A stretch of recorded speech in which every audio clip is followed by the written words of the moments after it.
A csendnek súlya volt.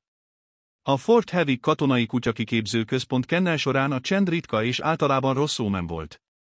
Általában az acélrácsoknak csapódó testek, a mély, torokból jövő morgások és a parancsra váró, fegyelmezett ugatások hangzavara töltötte be a levegőt.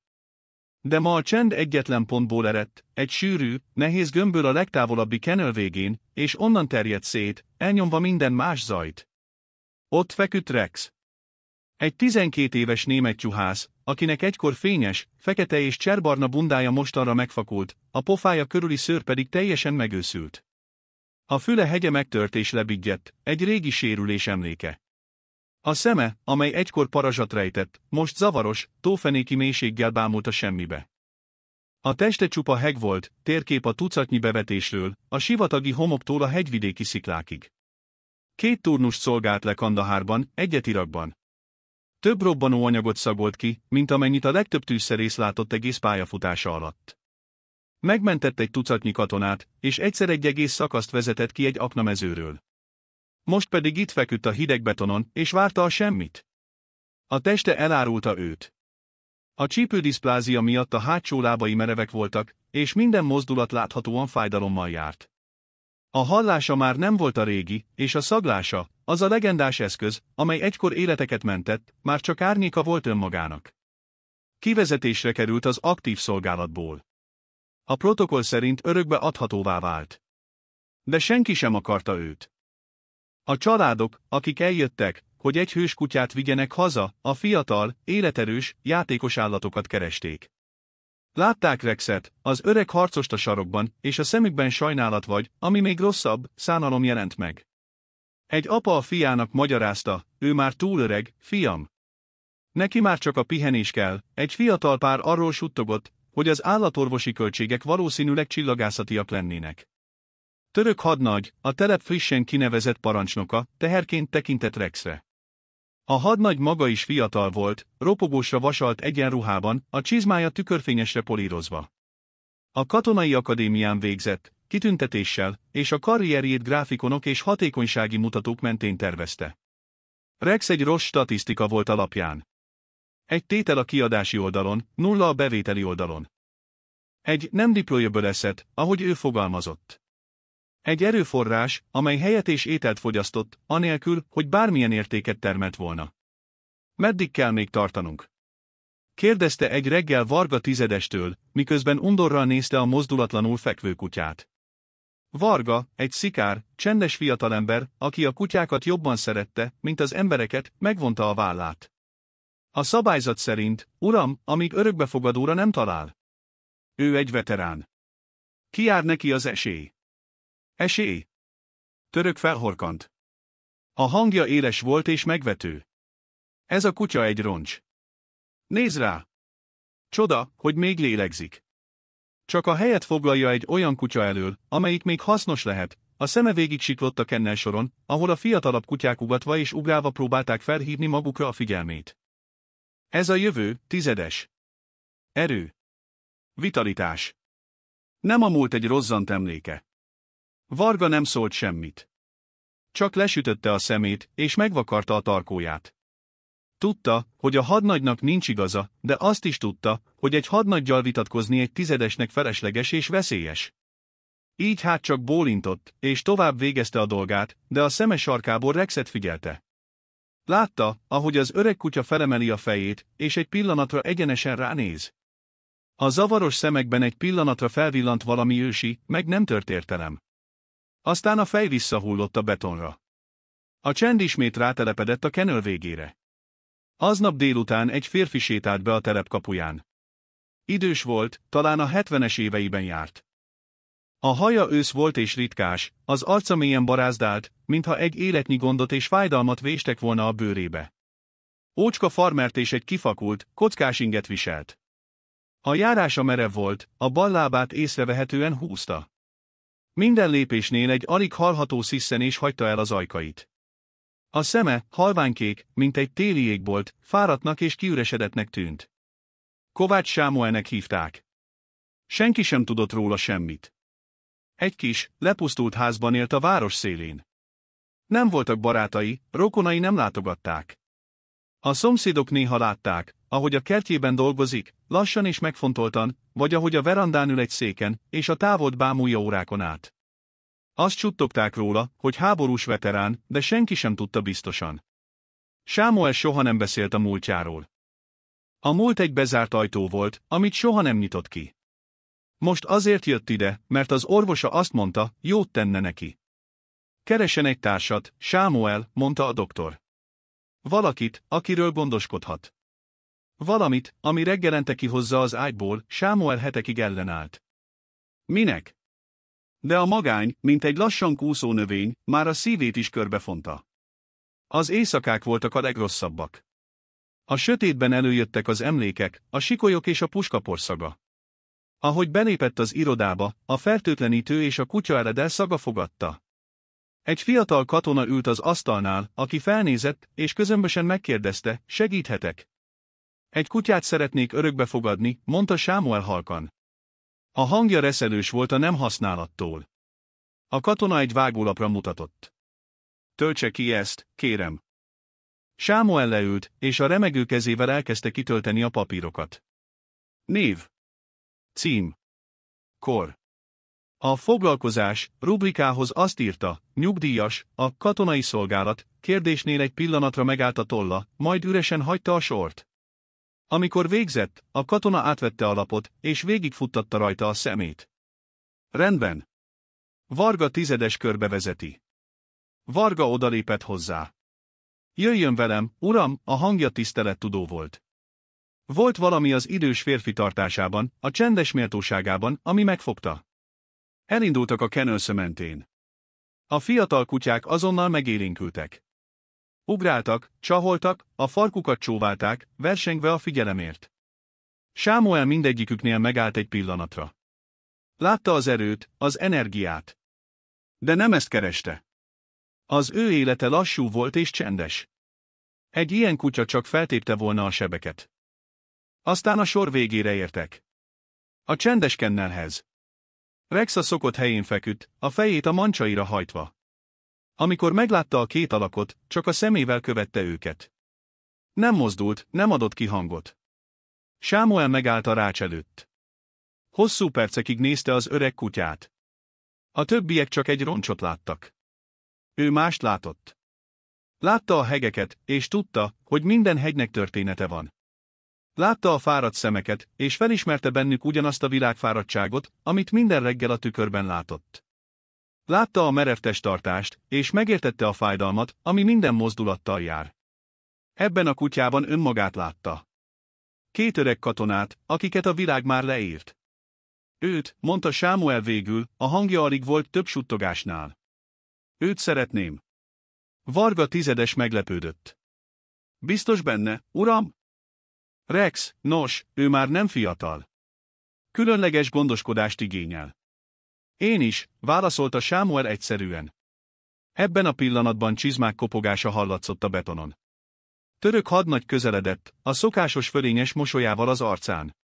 Nos, tizedes, találtunk egy barekot az öreg roncsnak? Kérdezte gúnyosan, meg sem várva a választ. A szeme végigmérte Sámuelt a kopott cipőjétől a ritkás hajáig. A mosolya szélesebb lett. Ó, látom. A megfelelő párosítás. Sámuel lassan a hadnagy felé fordult. Nem szólt semmit, csak nézte a fiatal, arrogáns arcot. A szeme olyan volt, mint a jég. Törököt ez nem zavarta. Élvezte a helyzetet. Hallja, papa, kezdte leereszkedően. Nem hiszem, hogy ez jó ötlet. Ez a kutya egy katonai eszköz volt. Képzést kapott. Nem egy öleb, amit a parkban lehet sétáltatni. Felelősséggel jár. Tudom, mi a felelősség, mondta Sámuel halkan. A hadnagy felnevetett. Tényleg? A papírjai szerint maga egy nyugdíjas. Mit tudhat maga a fegyelemről? Vagy a parancsszóról? Ez a kutya egy harcos volt. Egy harcosra van szüksége, nem egy gondnokra. Varga tizedes feszengeni kezdett. Hadnagy úr, talán. Hallgass, tizedes, vágott a szavába török. A tekintete visszatért Sámuelre. Nézze, nem akarok goromba lenni, de ez a létesítmény a hadsereg tulajdona. Nem adhatunk oda egy ilyen múltú állatot bárkinek. Vannak szabályok. Előírások. Képes lenne ellátni. Megengedheti magának az orvosi kezelését. A speciális étrendjét. Minden kérdés egy újabb tördöfés volt, célja a megalázás volt. Sámuel állta a tekintetét. A keze ökölbe szorult a zsebében, de az arca rezzenéstelen maradt. Képes vagyok rá. Ezt kétlem, mondta Török, és egy lépéssel közelebb lépett. A személyes tér megsértése tudatos volt, egy hatalmi játszma. Ez a kutya értéktelen. Egy teher. De még így is a mi terhünk. Nem fogom hagyni, hogy egy alkalmatlan civil kezében végezze.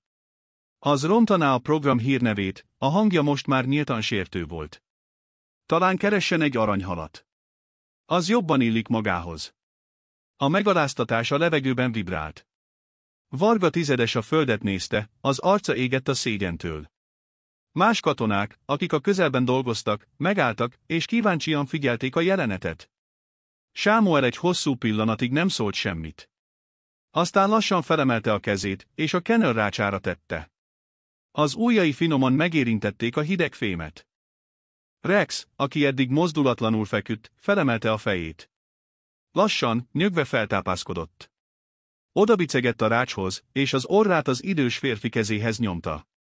Egy halk, szinte halhatatlan nyűszítés hagyta el a torkát. A hadnagy szeme elkerekedett. Hogya? Rex hetek óta nem ment oda senkihez.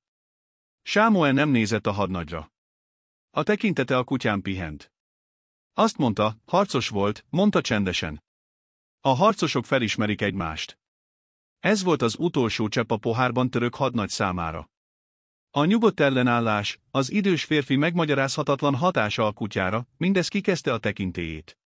Az arca elvörösödött a dühtől. Elég, csattant fel. Ennek vége. Tizedes, vezesse ki ezt az embert a bázisról. Azonnal. És te, fordult Rexhez, a hangja tele volt undorral, veled is elintézzük a dolgodat. Holnap reggel jön az állatorvos. Elaltatjuk. Ez a legkegyesebb megoldás egy felesleges dolog számára. Varga tizedes megdermedt. A parancs egyértelmű volt, de minden porcikája tiltakozott ellene. Ránézett Sámuelre, és látta a szemében a mélységes fájdalmat. Aztán a hadnagyra nézett, és látta a kegyetlen, diadalmas vigyort. És akkor valami megtört benne. Miközben Török a győzelmében sütkérezett, Varga tett egy lépést hátra, a háta mögé rejtve a mozdulatot. Diszkréten elővette a telefonját. Az ujjai remegtek, ahogy a névjegyzékben keresgélt. Volt egy szám, amit csak vészhelyzet esetére kapott meg. Egykori parancsnokáé, aki most már magas beosztásban szolgált a parancsnokságon. Bakos ezredesé. Varga habozott. Ez a hívás a karrierjébe kerülhet. Hadbíróság elé is állíthatják parancsmegtagadásért. De aztán ránézett Sámuelre és Rexre.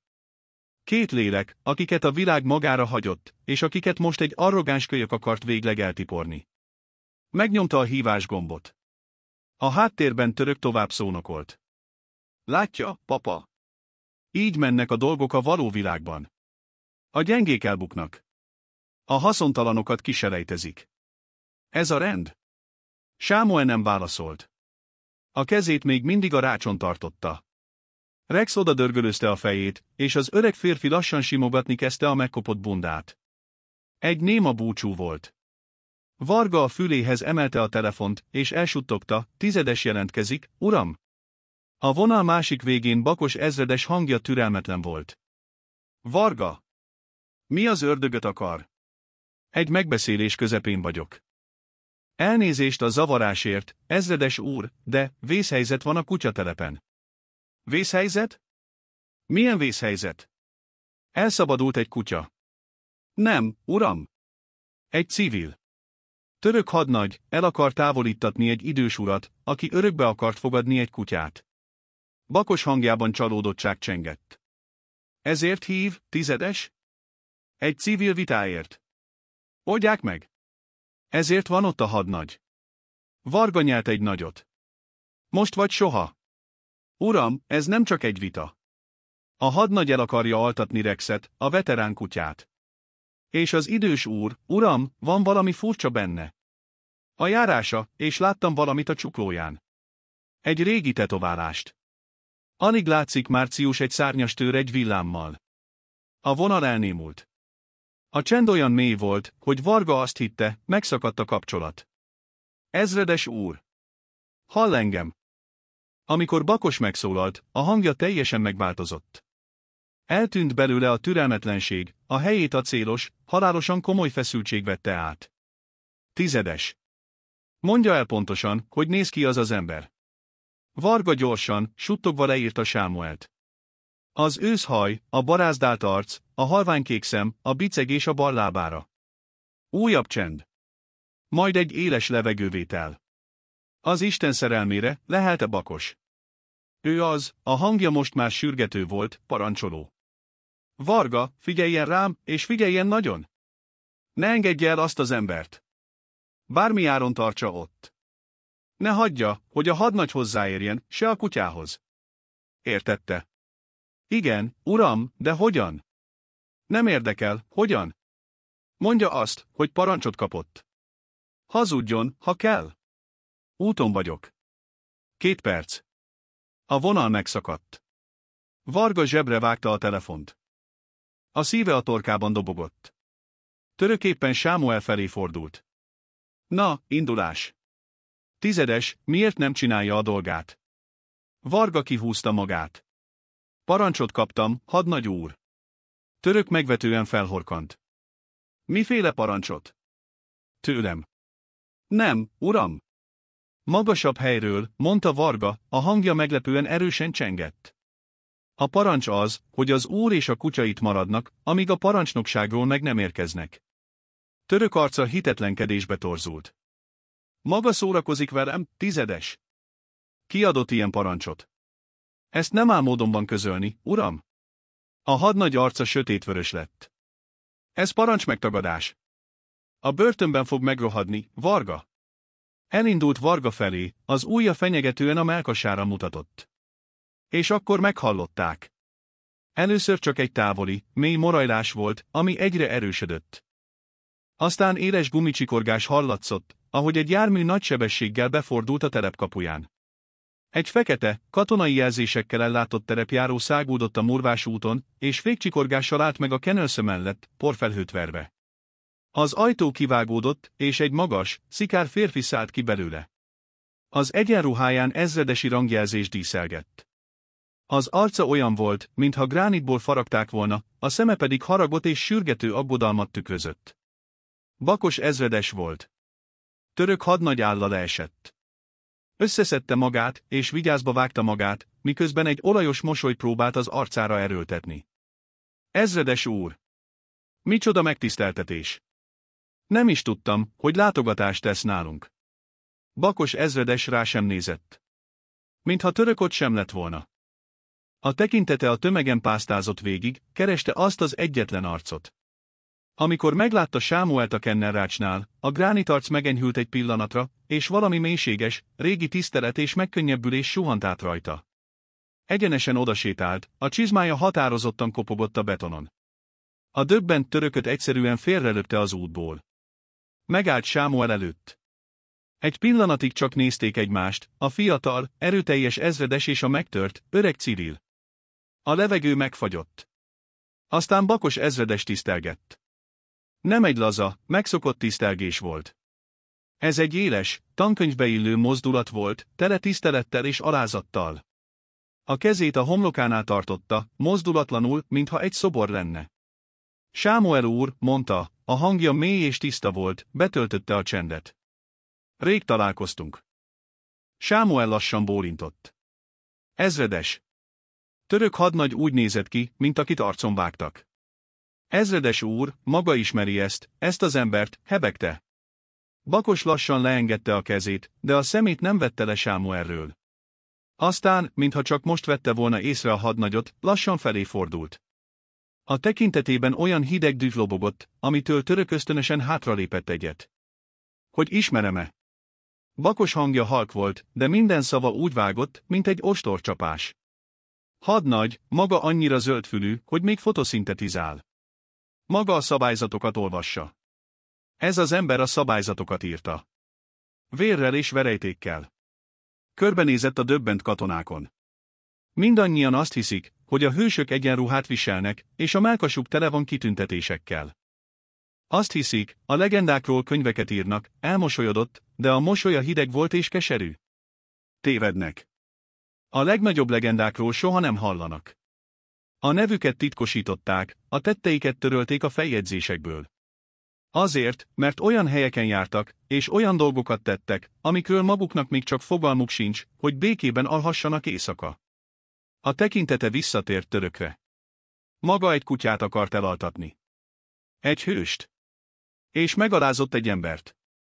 Egy legendát. Felemelte a kezét, és Sámuel csuklójára mutatott, ahol a kifakult tetoválás alig látszott. Látja ezt, hadnagy? A szellem légió jele. Egy olyan különleges egységé, amely hivatalosan soha nem is létezett. Olyan küldetéseket hajtottak végre, amik öngyilkosságnak számítottak. Amikor minden kötél szakadt, őket hívták. Bakos egy lépést tett Sámuel felé. 25 évvel ezelőtt hadnagy voltam, egy zöldfülű, mint maga. A szakaszomat bekerítették az Andok egy elfeledett völgyében. 12-en voltunk egy egész zászlóalj ellen. 2 napig tartottuk magunkat. Elfogyott a lőszerünk, a vízünk, a reményünk. A rádió halott volt. Már csak az utolsó gránátjaink maradtak, hogy magunkkal is végezzünk. És akkor, a harmadik éjszaka sötétjében, megjelent ő.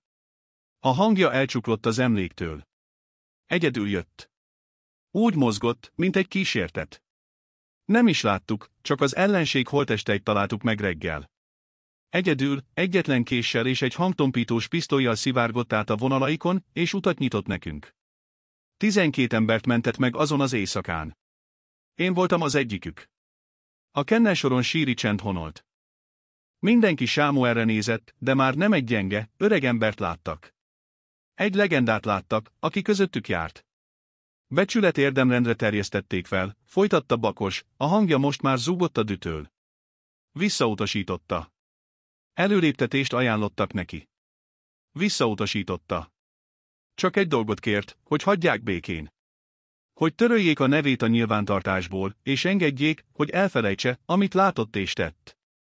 Az ország legnagyobb adósa ennek az embernek, és ő cserébe csak a csendet kérte. Bakos most már Török előtt állt, a szeme szikrákat szórt. És maga, hadnagy, maga, a fényes csizmájában és a vasalt egyenruhájában mit tett? Megalázta őt. Megkérdőjelezte a becsületét. Egy aranyhalat ajánlott neki, a szavak súlya alatt Török arca hamuszürke lett. A teste remegett. Maga nem méltó, hogy ezt az egyenruhát viselje, mondta Bakos jéghidegen. Maga nem érti a szolgálat lényegét. A tiszteletet.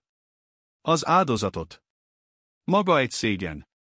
Odalépett a döbbent Varga tizedeshez. Tizedes, a nevét. Varga Gábor, uram. Varga tizedes, gratulálok. Magának több becsülete és helyzetfelismerése van a kisujjában, mint ennek az úgynevezett tisztnek az egész testében. Holnaptól az én törzsemben fog szolgálni, aztán visszafordult Törökhöz. Hadnagy, le van tartóztatva. Parancsmegtagadás, hatalommal való visszaélés és egy védett veterán zaklatása. Vigyék el! 2 katona lépett elő, és megragadták a szinte összeomló török karját. Ahogy elvezették, a hadnagy még visszanézett Sámuelre, a szemében döbbenet, félelem és egy halvány, kései szikrája a megértésnek. Amikor a zűrzavar elült, Bakos ezredes ismét Sámuelhez fordult. A hangja megenyhült. Sajnálom, Sámuel. Sajnálom, hogy ezt kellett átélned. Nem érdemelted meg. Sámuel megrázta a fejét. A tekintete a kutyán volt. Csak őt akarom. Bakos bólintott. Személyesen ment az irodába az örökbefogadási papírokért. Visszahozta őket egy tollal együtt, és tiszteletteljesen átnyújtotta Sámuelnek. Sámuel a vágólapot a kenőrrácsának támasztotta. A remegő kezével, lassan és megfontoltan aláírta a nevét. Kovács Sámuel. Bakos kinyitotta a kenőr ajtaját. Rex egy pillanatig habozott, aztán kilépett a fényre. Odasántikált Sámuelhez, és a fejét az idős férfi kombjához dörgölte. Sámuel a pórázt a nyakörvére csatolta. Nem szólt semmit. Csak bólintott Bakos felé, egy néma köszönet jeléül, majd elindult a kijárat felé. Ahogy elhaladtak a kenőlszö mellett, a többi katona vigyázba vágta magát. A csendet csak a csizmák és a pórázon húzott mancsok hangja törte meg. Egy öregember és egy öreg kutya, mindketten tele hegekkel, látható és láthatatlan sebekkel. Lassan, bicegve sétáltak ki a kapun, elhagyva a múltat, hogy együtt nézzenek szembe a csendes jövővel. Aznap este Kovács Sámuel házában a tűz ropogott a kandallóban. Sámuel egy régi, kopott fotelben ült, egy pokróccal betakarva. A lábánál, a tűz meleg fényében, Rex feküdt. Mélyen és békésen aludt, a teste néha megrándult, ahogy álmában futott a régi mezőkön. Sámuel a kutyát nézte. Évtizedek óta először nem érezte magát egyedül. Az éjszaka csendje már nem volt fenyegető. Az emlékek, a kísértetek visszahúzódtak a sötét sarkokba. A házban most már volt egy másik lélegzetvétel is. Egy másik szívverés. Rex halkan felnyűszített álmában. Sámuel lehajolt, és a keze végig simított a kutya hátán. Nyugalom, katona, suttogta. Itthon vagy. Mindketten itthon vagyunk. A kutya megnyugodott. A férfi becsukta a szemét. A két öreg harcos, akiket a világ már elfelejtett, végre békére lelt egymás csendes társaságában.